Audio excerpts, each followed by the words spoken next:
Hey,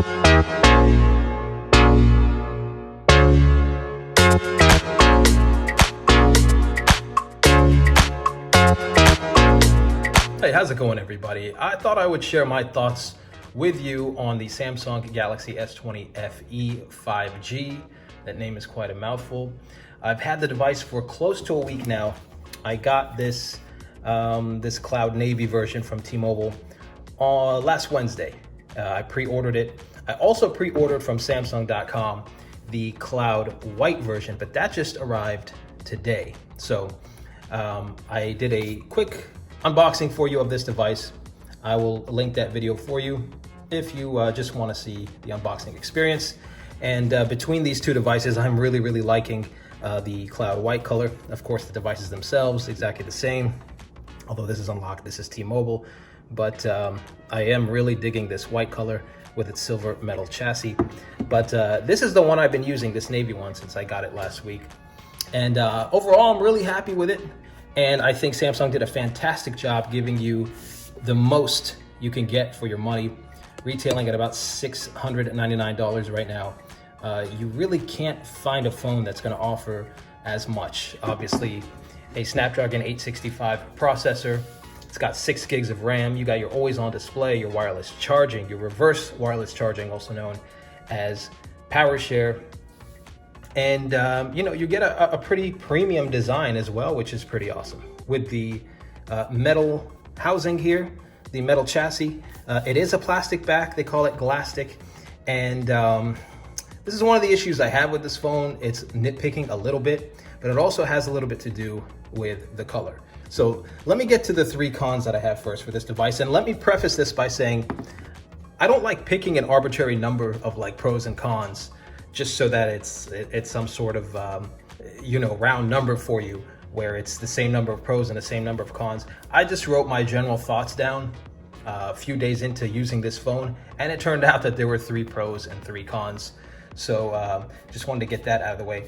The first thing, something about this phone, it's not quite as smooth as the S20, the regular S20, and the Note 20 Ultra. And you don't notice this unless you've got an S20 or Note 20 Ultra next to you while you're using this device. Now look, getting into the device, smooth, simple. It loads apps and so forth, pretty quickly. And overall, it's a pretty smooth experience with that 120 hertz display. But something about it, when you leave certain apps and go back to your home screen, or just generally scrolling, it's not always as smooth as it is on the Note 20 Ultra.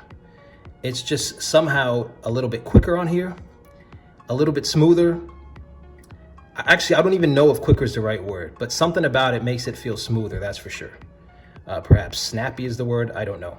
But it's definitely a thing, so to speak. So again, you're not gonna notice this unless you've got the 2 phones side by side, but that 120 hertz and that Snapdragon 865 doesn't necessarily mean that it's exactly as buttery smooth and non-jittery, let's say, or stuttery or glitchy as the regular S20 or the Note 20 Ultra. I've got an S20 here as well, and the performance between the Note 20 Ultra and the S20, I can't see any difference between them. They're exactly the same, but I do notice a slight difference between those 2 phones and this one.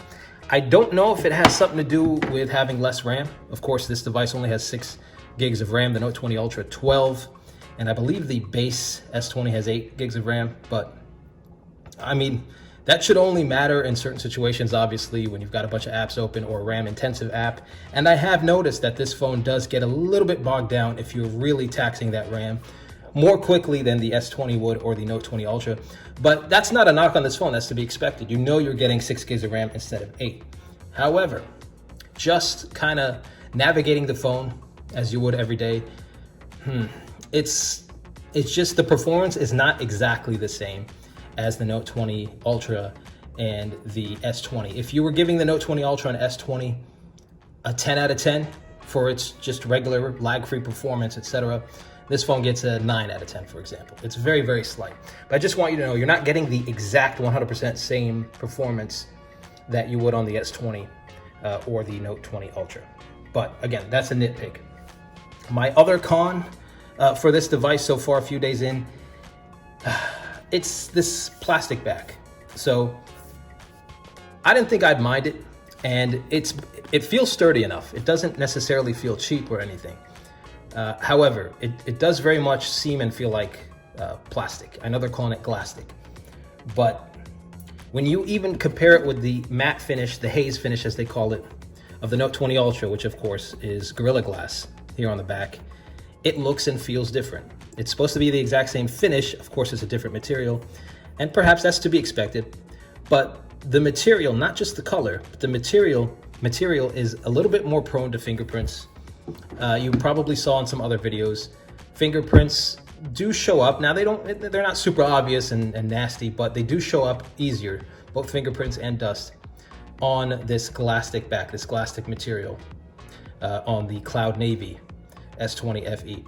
And the S10 Lite, which came out at the beginning of this year, had the same glastic material, but it was a glossier finish that actually felt more premium. If you go back and check out my video, my unboxing and review of that phone, that finish made fingerprints less visible, and it just felt a little bit more premium. It didn't feel like glass, but it felt better than this matte plastic. It feels and looks like a matte plastic. So for that reason, I would say that if you're gonna go with this device, unless your carrier is not offering this color, if you're buying unlocked, I would go with the white. The white hides the dust and the fingerprints better. Now, I don't know if the white will be more prone to other stains, I'm not sure, but your everyday dust and fingerprints are hidden much better on this device, and I think it just, quite frankly, looks a little bit better. I like this Cloud Navy, but this Cloud White is absolutely gorgeous with the silver metal chassis. It looks a little more premium to me, and this looks less like plastic to me on the white color. Just sharing my observations on that. Of course, go with whatever color you desire.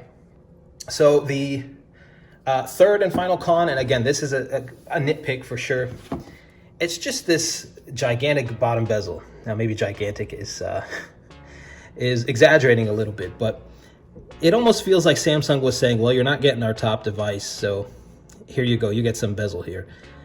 There's no rhyme or reason to it for me. Now, it's super thick. I don't mind the side bezels or even the top one. I think they look pretty good, pretty symmetrical, but the bottom bezel is quite thick, especially if you're coming from a phone with less bezel, the S20, the Note 20 Ultra. Just for comparison's sake here, of course, this Note 20 Ultra came out before the S20 FE, and it's a much bigger phone, yet you see that bottom bezel. You see all the bezels are much smaller, much thinner, but especially that bottom bezel, much thinner on the Note 20 Ultra. So look, those cons that I just mentioned to you, I'm the first to admit, and I've said it before in this video, those are nitpicks. I am nitpicking a little bit. So none of these things are reasons not to get this phone, none of them. Just some observations a few days in. Now, some pros. I love the size of this phone. Okay, I like the size of the regular S20, which of course is smaller than this, but it's just a really good, it just feels very, very good in the hands. It feels like this is made to rest and fit comfortably in the palm of your hand, okay? It's just for scrolling, for reaching different points of the phone. It's nearly perfect. And of course, this is gonna be a little bit subjective, as some people prefer bigger phones, some people prefer smaller phones.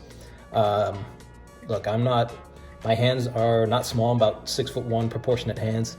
And I like the Note 20 Ultra, but I feel like that phone's a little bit too large for full-time, everyday, one-handed use. This phone, you can pretty much do that, I think, for most people. The S20, that would be the most compact of this line from Samsung, but really like the size, so that's the first pro. I really like the flat display.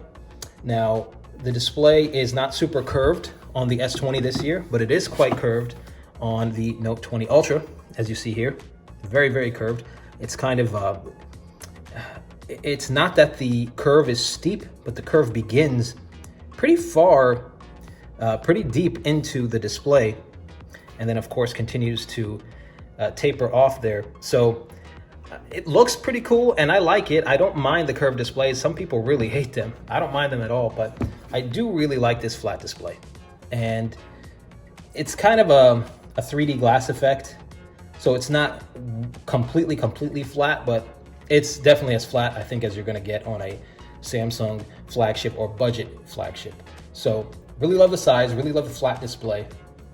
And the third thing I love about this is it's all the best things that you want from the S20 series. It's the flagship processor. It's the wireless charging and the power share. So you can charge your accessories, you can even charge another phone off the back of this. It is the polished metal chassis. For me, as far as the design elements from Samsung's flagships, this is the most important one. This makes it look super premium, these polished metal chassis on these Samsung devices. So if you were asking me what 3 things, if you could only pick 3 things you want to carry over from the regular S20, I would have said the Snapdragon 865, the wireless charging and the power share, and I would have said the polished metal chassis, because I care about how the phone looks. The channel is called Aesthetic after all. So those are my 3 pros and cons, just a few days into owning the Samsung Galaxy S20 FE. If you have any questions about this phone, just let me know down in the comments. And I will have more coverage of this and other devices. Of course, we're getting into a very busy time of the year with tech. So if you're interested in seeing any of those, just hit that subscribe button, and I'll see you in the next one.